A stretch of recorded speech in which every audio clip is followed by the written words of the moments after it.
Hello friends, வணக்கம். இன்றைக்கி வந்து நான் வந்து தைப்பூசம் வந்து எப்படி கொண்டாடினேன், எங்கள் வீட்டில் சாமிக்கு என்னென்ன பண்ணுவோம், அப்புறம் விரதத்தப்போ நான் என்னென்னலாம் பண்ணுவேன், என்னென்ன கோயில் போகிறாங்களோ முடிஞ்ச அளவுக்கு எல்லாமே கவர் பண்ணி உங்களுக்கு நான் சொல்லியிருக்கேன். உங்களுக்கு வீடியோ வந்து ஸ்கிப் பண்ணாமல் பாருங்கள். தைப்பூச விரதம் வந்து இப்படி தான் கொண்டாடணும்னு இதெல்லாம் கணக்கு கிடையாது. பட் ஆனால் நான் எப்படி கொண்டாடினேன் நான் செஞ்சுருக்கேன். இது வந்து ஒவ்வொருத்தரும் ஒவ்வொரு முறைகளும் செய்வாங்க.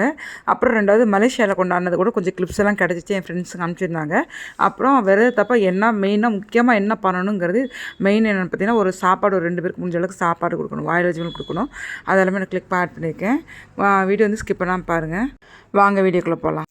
இன்றைக்கி அபிஷேகம் பண்ணுறதுக்கு வந்து நம்ம என்னென்ன பொருள்னு பார்க்கலாம். ஃபஸ்ட்டு நெய், அப்புறம் தேன், அப்புறம் தயிர், இல்லை பஞ்சாமிர்தம். நீங்கள் எத்தனை பழம் வேணாலும் போட்டுக்கலாம். இது வந்து இன்னும் சர்க்கரை வேறு போடக்கூடாது. நம்ம இந்த மாதிரி பஞ்சாமிர்தம் செய்கிறப்ப கண்டிப்பாக சர்க்கரை போடக்கூடாது. சர்க்கரை போட்டால் பலன் கிடையாது. நாட்டு சர்க்கரை, வெல்லம், வேறு எது வேணாலும் போடலாம். கருப்பட்டி எதனாலும் போட்டுக்கலாம். இதில் நீங்கள் எத்தனை பழம் வேணாலும் கலந்துக்கலாம். நான் வந்து இன்றைக்கி வாழைப்பழம், இது கிஸ்மிஸ் பழம், அப்புறம் பேரிச்சம்பழம், மாதுளம்பழம், ஆப்பிள் இதெல்லாம் கலந்துருக்கேன். கல்கண்டு இது வேணால் கலந்துருக்கேன். உங்களுக்கு வந்து எத்தனை வேணாலும் நீங்கள் கலந்துக்கலாம். ஒரு பழம் கூட போட்டுக்கலாம், உங்களோட சௌரியம் தான் அதெல்லாம். பட் ஆனால் சர்க்கரை போடவே கூடாது. கண்டிப்பாக சர்க்கரை போட்டால் அது பலன் கிடையாது. அப்புறம் தயிர், கடைசியில் பால். ஏன்னா நடுவில் நான் பூஜை பண்ணுறப்ப திரும்ப சொல்ல மாட்டேன், அது ஆட்டோமேட்டிக்காக ரெக்கார்ட் ஆகிட்ருக்கும். அதனால தான் அப்போ நான் முன்னாடி சொல்லிக்கிட்டேன். ஃபஸ்ட்டு வந்து எப்போவுமே சாமி ஃபஸ்ட்டு முன்னாடி வாஷ் பண்ணிவிட்டு கொண்டாந்து வச்சிடணும். இங்கே இந்த மஞ்சள் கும்பலாம் போகிறதுக்குலாம் வாஷ் பண்ணி வச்சிடணும். அப்புறம் தீபம் ஏற்றிட்டா நம்ம வந்து சாமி அங்கேருந்து எடுக்கிறப்ப சாமி ரூமில் இங்கே பாருங்கள், அங்கே தீபம் எரியுது பார்த்தீங்களா, பூவெல்லாம் எடுத்துகிட்டு தீபம் ஏற்றிட்டு தான் உங்களுக்கு வந்து நீங்கள் சாமி எடுக்கணும். சாமி எடுத்து வச்சுட்டு அங்கே சாமியில் எடுத்து வச்சுருவோம்ல, எடுத்து ஒரு பிளேட்டில் வச்சுட்டு தீபம் ஏற்றிட்டு அப்புறம் நம்ம இங்கே வந்து சாமிக்கு இங்கே வந்து கீழே கொண்டு வரணும். நீங்கள் அங்கேனே வச்சு பண்ணுறவங்களுக்கு இருந்தால் கூட பரவாயில்ல. நம்ம வந்து கோயிலில் பண்ணுற மாதிரியே பண்ண முடியாது. பட் ஆனால் கோயிலில் பண்ணுறதுக்கு நம்மளுக்கும் ரொம்ப வித்தியாசம் கொஞ்சம் இருக்கும். அவ்வளோதான். இப்போ தீபம் ஏற்றியாச்சு. இப்போ இங்கே நம்ம தீபம் ஏற்றாச்சு. இப்போ நம்ம சாம்பிராணி பற்றியெல்லாம் நம்ம ஏற்றி வச்சுட்டு நம்ம படுக்க அபிஷேகம் பண்ணலாம். கோயிலில் பண்ணுறதுக்கு வீட்டில் பண்ணுறதுக்கு என்ன ஒரு வித்தியாசம் பார்த்தீங்கன்னா, நம்ம ஒவ்வொரு இது முடிச்சோடனே தீபத்தை காமிப்போம், அங்கேயும் காமிப்பாங்க.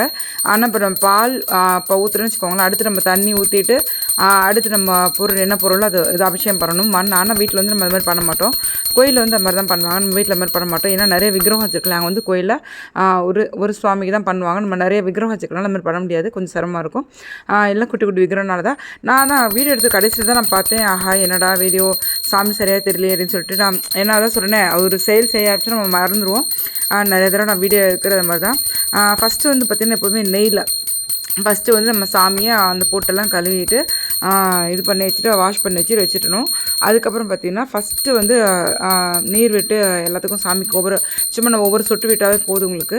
அப்புறம் நெய் கொஞ்சம் கொஞ்சம் எல்லாத்துக்கும் கொஞ்சம் விட்டுறது. நெய் நிறைய ஊற்றலாம். பட் எல்லாம் நிறையா சாமிக்கு ஊற்றுறப்ப பார்த்திங்கன்னா ஒரு மாதிரி நெய் நிறைய செஞ்சுன்னா நம்ம சாமி பிரசாதம் சாப்பிட முடியாது.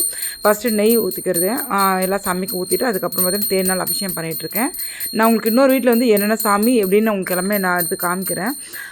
தேன் எல்லாம் முடிச்சுட்டு பாருங்கள், தேனில் ஊற்றுறவே ரொம்ப அழகாக இருக்கும் சுவாமி. அதுக்கப்புறம் பஞ்சாமிர்தம் உங்களுக்கு என்னென்ன பொருள் நான் அதில் சொல்லியிருக்கேன் உங்களுக்கு. அடுத்து வந்து பஞ்சாமிரத்தில் அபிஷேகம் பண்ணிடலாம்.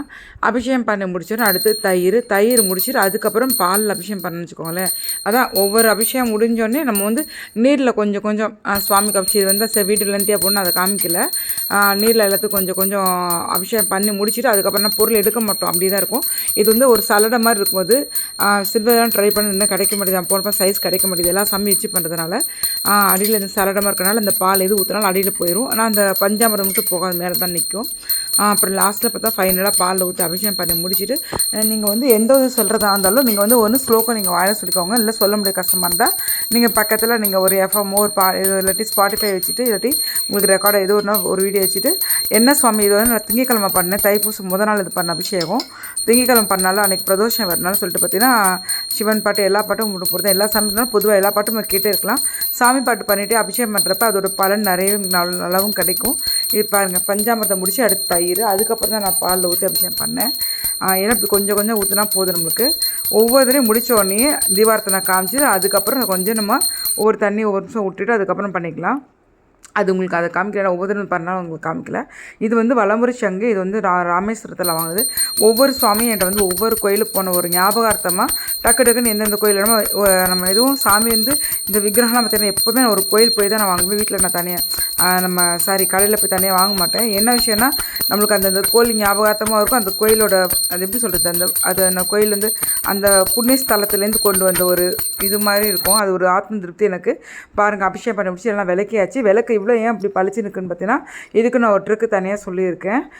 அதுக்கு ஒரு தனியாக வீடியோ போட்டிருக்கேன். அதை நான் லிங்க் இதோட ஜாயின் பண்ணி கொடுக்குறேன். பாருங்கள் எவ்வளோ விக்கிரகம் எப்படி இருந்துச்சு பாருங்கள். விளக்குன சாமியெல்லாம் அபிஷேகம் பண்ணி விளக்குன இப்படி பளிச்சு நிற்கிறேன். அப்புறம் வந்து இது நான் கீழே வந்து சாமி வந்து 2 லேயர் வச்சுருப்பேன். மேலே கொஞ்சம் விக்கிரகம் வச்சுருப்பேன், கீழே கொஞ்சம் தனியாக வச்சுருப்பேன். அன்னபூர்ணியெல்லாம் தனியாக வச்சுருப்பேன். வேலு முருகன்லாம் தனியாக வச்சுருப்பேன். அப்புறம் பார்த்திங்கன்னா இது வந்து வாரகம் தனியாக இருக்கிறாங்க, தனியாலாம் வச்சுருக்கேன். இது வந்து கீழே வந்து இதெல்லாம் நார்த்து சைட் போன சுவாமி. ஏன்னா சிவகுடும்பம், அப்புறம் கிருஷ்ணர், அப்புறம் ஸ்படிகலிங்கம். இது வந்து ஒரு கோயிலில் கீழ் வீட்டில் ஹவுஸ் ஓனர் வீட்டில் கொடுத்தாங்க. அவங்க வந்து கோயில் அபிஷேகம் பண்ணது, அந்த கும்பாபிஷேகம் பண்ணப்போ அந்த சங்கு வச்சு பண்ணாங்க. பூஜை அவங்களால பண்ண முடியும் என்கிட்ட கொடுத்துட்டாங்க. இது வந்து அப்புறம் ஸ்படிகம். அது வந்து எந்தெந்த ஊரில் என்னென்ன சாமி என்னென்ன எல்லாம் வாங்கிட்டு தான் உங்களுக்கு டீட்டெயில் வீடியோ உங்களுக்கு போடுறேன். இது வந்து பூசத்துக்கு முதல் நாள் தான் இது பண்ணது. அந்த மாதிரி வேலுக்கும் திரும்பியெல்லாம் போட்டு வச்சு எல்லா சாமியாக ஆர்கனைஸ் பண்ணி வச்சு முடிச்சாச்சு. அடுத்த நாள் பார்த்திங்கன்னா, ஹலோ ஃப்ரெண்ட்ஸ், வணக்கம். எல்லாருக்கும் தைப்பூச திருநாள் நல்வாழ்த்துக்கள். இது வந்து நேற்று எடுத்த வீடியோ தான். நைட்டு அப்லோட் பண்ணி பார்த்தா அவ்வளோ டயர்டு, தூங்கிட்டேன். நேற்று காலையில் வயலூருக்கு பால் குடம் எடுத்துகிட்டு போய் சாமிக்கு இப்போ அபிஷேகம் பண்ணிட்டு வந்தாச்சு. அப்புறம் அபிஷேகம் பண்ண பால் வந்து பிடிச்சா அப்புறம் எல்லாம் கீழே வேஸ்ட்டாக தான் போயிட்டு இருந்துச்சு. அப்புறம் பிடிச்சிட்டு வந்து அங்கே வெளியில் நாய் இருக்க ஊற்றுலான்னு பார்த்தா நாய் அங்கே எதுவுமே இல்லை. அப்புறம் வீட்டுக்கு கொண்டு வந்துட்டோம். ஏன்னா வீட்டுக்கு டெய்லி நாய் வரும், உங்களுக்கு தெரியும், பிஸ்கட்லாம் போடுறது. அப்புறம் வந்து சரி இன்றைக்கி சீக்கிரம் அப்புறம் ஐயப்பொங்கலுக்கெல்லாம் போய்ட்டு திரும்பி சாமி பார்த்துட்டு வந்தாச்சு. அப்புறம் சரி இன்றைக்கி சீக்கிரமே எல்லாம் 8 மணிக்கெலாம் வந்துவிட்டோம். அதனால் சாப்பாடு செஞ்சு போடலாம், நல்லா நிறையவே செஞ்சு போடணும்னு நினச்சேன். ஆனால் கடைசியில் பார்த்தா நான் உட்காந்த மணிக்கே தூங்கிட்டேன். நான் ஆனால் விரதம் இருந்தால் தூங்கணும்னு சொல்லுவாங்க. என்ன அறியாமல் உட்காந்த மணிக்கே நான் தூங்கிட்டு பார்த்தா மணி எப்படி பார்த்தா முழிச்சு பார்த்தா மணி 10:30 ஆயிடுச்சு. அதுக்கு மேலே எங்கே சாப்பாடு செஞ்சு தொடுக்கு செஞ்சு எல்லாமே லேட் ஆகும். பார்சல் பேக்கிங் பண்ணணும், அதனால் முடியாதுன்னு சொல்லிட்டு எனக்கு ஒரே அழுகாச்சும் வந்துச்சு. அப்போ தான் டக்குன்ட்டு ஒரு டவரெல்லாம் சாப்பாடு வச்சுட்டு அப்புறம் இன்னொரு இதில் போட்டு ஒரு 3/4 கிலோ போட்டு பருப்பு போட்டு வேக வச்சு சாப்பாடெல்லாம் செஞ்சாச்சு. ஆனால் பேக் பண்ணுறதுக்கு எப்படி இருந்தாலும் பார்த்தீங்கன்னா குழம்பெல்லாம் உங்களுக்கு ஆற வைக்கணும். ஆற வச்சு உங்களுக்கு அது பேக் பண்ணும்போது கண்டிப்பாக டைம் ஆகும். அப்புறமேட்டு எங்கள் வீட்டுக்கார்ட்ட நான் கேட்டேன். அப்புறமேட்டு தட்டு வாங்கிட்டாங்கன்னு சொல்லி நம்மளே கொண்டு. ஏன்னா இது வந்து பேக்கிங் பண்ணால் ஒரு ஆள் கொடுத்துட்டு வந்துடலாம். பட் ஆனால் பேக்கிங் பண்ணுறதுக்கு டைம் ஆகும். ஆனால் இந்த மாதிரி டவரெல்லாம் செஞ்சு இது கொண்டு போனால் கண்டிப்பாக அது 3 நாள் வேணும். ஒரு தட்டு கொடுக்கறதுக்கு இது பண்ணுறதுக்கு எல்லாம் ஒரு 3 நாள் வேணும். அப்புறம் என் பையன் வந்தோடனே எங்கள் வீட்டுக்காரோட கொண்டு போய் கொடுத்துட்டு வந்தோம். எப்போவுமே வந்து ஒரு குழம்பு, ஒரு காய், ரசம், தொட்டுக்க எல்லாமே இருக்கும். இன்றைக்கி வந்து தொருக்கு பதிலாக அப்பளம் ஊறுகாய் தான் வச்சுருந்தேன்.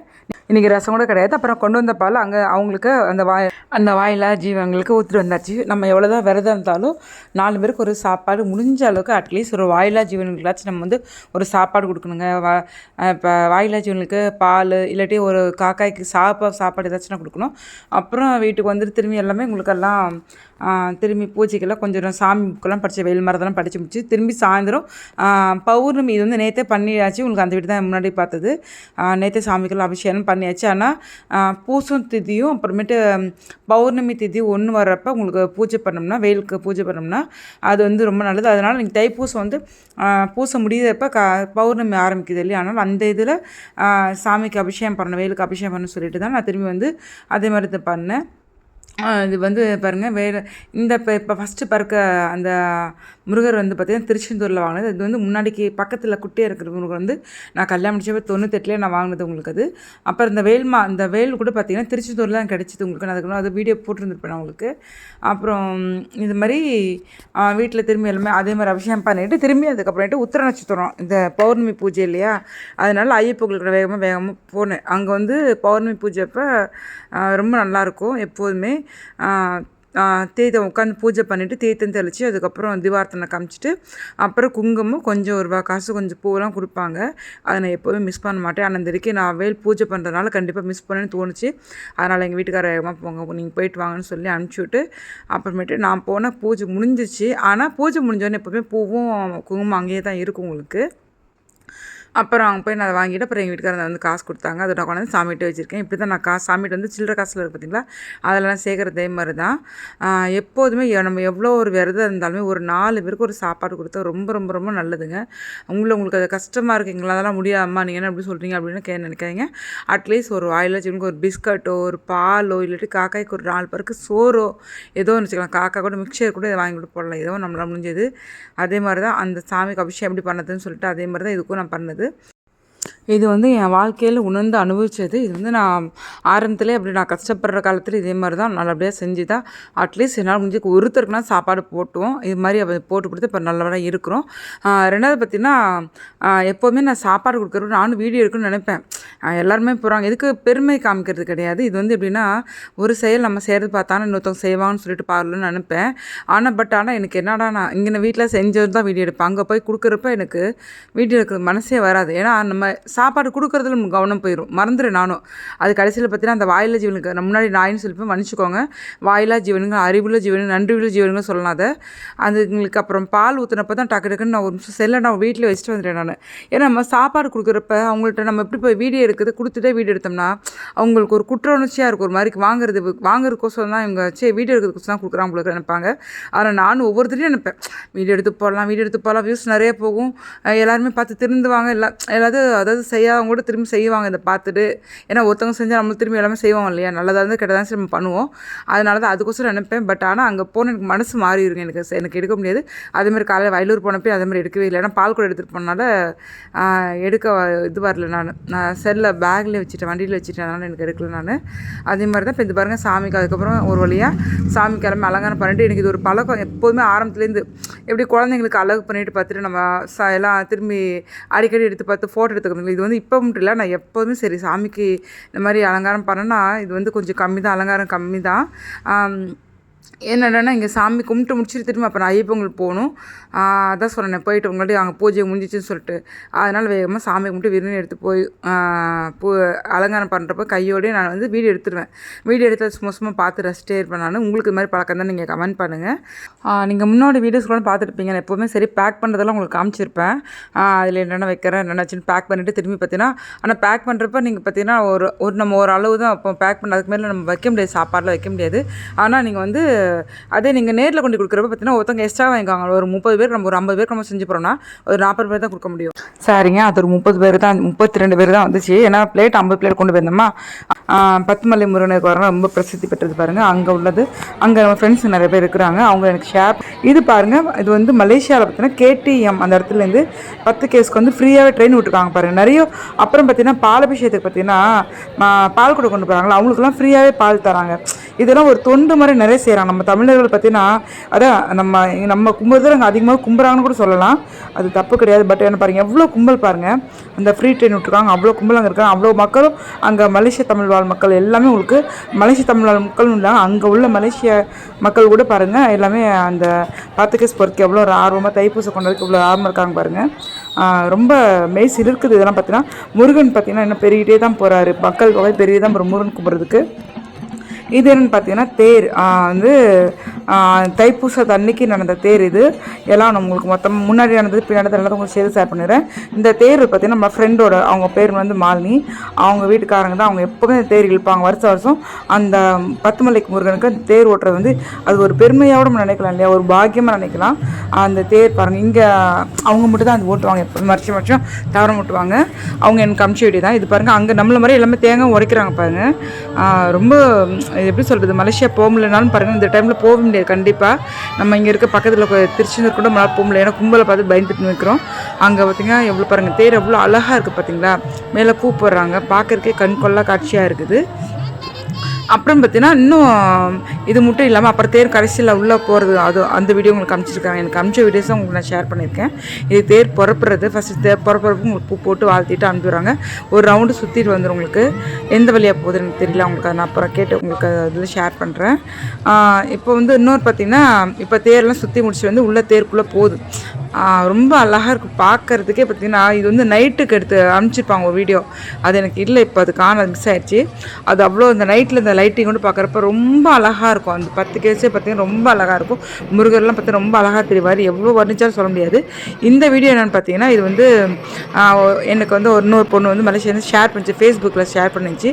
அதையும் அவங்க ஷேர் பண்ணார். என்ன அவங்க ஃபேமிலியில் குட்டி பொண்ணோட பாருங்கள் எல்லாம் போயிட்டு எப்படியெல்லாம் எடுக்கிறாங்க பாருங்கள். அங்கே போய் இந்த பால்லாம் எடுத்து போய் அங்கே இது வந்து கும்பலாக இருக்குன்னு சொல்லிட்டு 2-3 நாளைக்கு முன்னாடி உங்களுக்கு போய் எல்லாமே அவங்க பால் கூட எடுத்துகிட்டு வந்துட்டாங்க. இன்னும் அழகு குத்துறதெல்லாம் இருக்குது உங்களுக்கு, எல்லாமே உங்களுக்கு எனக்கு முடிஞ்ச அளவுக்கு ஷேர் பண்ணுறேன். இது வந்து 10 மலையில் அங்கே பாருங்கள் நைட்டில் பார்க்குறதுக்கு எவ்வளோ அழகாக இருக்கும் பாருங்கள், எவ்வளோ கும்பல் பாருங்கள். இது வந்து தைப்பூசத்தானே கிடையாதுங்க, 2 நாளைக்கு முன்னாடியே எடுத்தது. ஏன்னா அவங்க கும்பலாக இருக்குன்னு சொல்லிட்டு முன்னாடியே போயிட்டு இருந்தாங்க குழந்தைங்களோட. அப்போயே பார்த்திங்கன்னா அவ்வளோ கும்பல் தான் உங்களுக்கு. ரொம்ப எப்படி சொல்கிறது, தைப்பூசம் வந்து பார்த்திங்கன்னா அங்கே எல்லாம் அவ்வளோ நல்லா கிராண்டாகவும் கொண்டாடுவாங்க, நம்மளும் தான் கொண்டாடுவோம். இந்த தடவை மலேசியாவில் இது மாதிரி கொண்டாடுறது ஒரு சந்தோஷமாக இருக்குதுங்களா. இது வந்து மலை மேலே இருக்கிற இடம், இது முருகர் கோயில். அது மேலே மலை ஏறிடும் பார்த்திங்களா. ஆனால் அது படி பார்த்திங்கன்னா நேர் குத்தாக இருக்கும், ஒரே ஸ்டெப்ஸாக இருக்கும். பார்த்திங்கன்னா எல்லாம் கலர்ஃபுல்லாக ஸ்டெப்ஸ் எல்லாம் நல்லா இது பண்ணியிருப்பாங்க, ரொம்ப அழகாக இருக்கும். இது நான் இதில் அங்கங்கே கொஞ்சம் தண்ணியெல்லாம் வடியும். மழை காலத்தை பார்த்திங்கன்னா தண்ணி உள்ளே பார்க்கலேருந்து தண்ணியெல்லாம் வடியும், ரொம்ப அழகாக இருக்கும் பார்க்குறதுக்கு. இந்த குட்டி பாருங்கள், இந்த குட்டி பொண்ணு எவ்வளோ பாருங்கள் எவ்வளோ அழகாக இருக்கான்னு சொல்லிட்டு.